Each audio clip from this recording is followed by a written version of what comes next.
Halo, Assalamualaikum warahmatullahi wabarakatuh. Perkenalkan, nama saya Fadila Nur Saputri, NIM 630102000043. Saya dari kelas 3B Perbankan Syariah. Di sini saya akan melaksanakan UAS Ekonomi Mikro Islam. Di sini saya mengambil tema yaitu mekanisme pasar.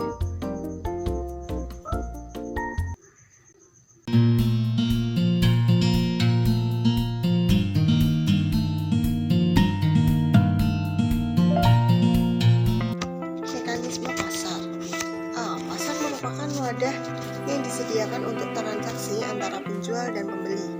Sistem pasar dalam Islam itu sendiri menerapkan sistem pasar yang harganya ditentukan oleh pembeli dan penjual.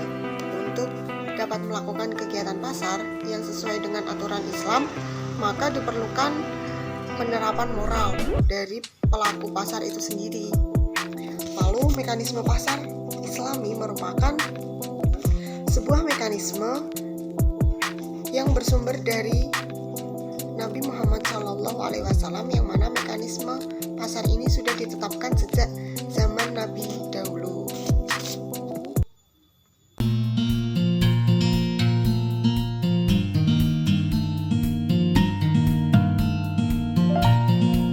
Islam dan sistem pasar.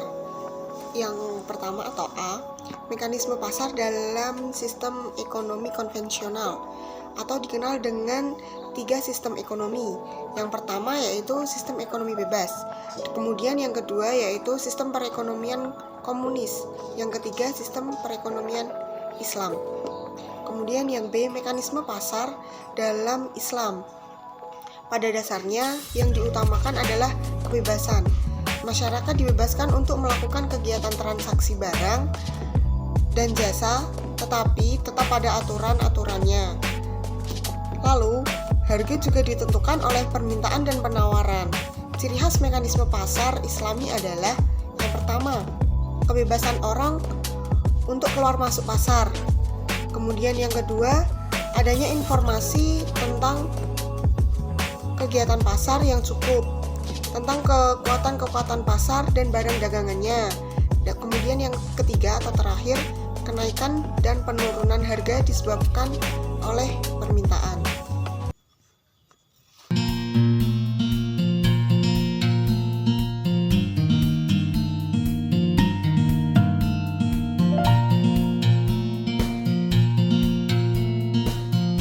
Kemudian masuk yang C, yang ke C, harga dan pasar persaingan sempurna dalam pasar Islami. Dalam teori ekonomi Islam, harga terjadi apabila ada kerelaan antara penjual dan pembeli. Di saat penawaran menurun dan permintaan mengalami kenaikan, maka terjadilah kenaikan harga pada saat itu. Selanjutnya D, yaitu moral sebagai faktor endogen dalam persaingan di pasar. Islam juga mengatur setiap tindakan khususnya dalam hal perdagangan dan persaingan di pasar. Yang pertama yaitu spiritualisme transaksi perdagangan. Ajaran Islam melarang kita untuk beraktivitas pada saat sholat Jumat. Kemudian masuk yang kedua yaitu aspek hukum dalam mekanisme transaksi perdagangan.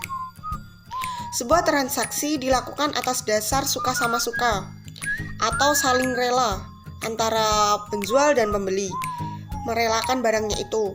Barang yang diperjualbelikan adalah barang yang halal dan sesuai dengan syariat Islam. Yang terakhir pemaparan dari saya yaitu E, mengenai pengawasan pasar. Dilakukan dalam rangka untuk melancarkan mekanisme pasar yang ada.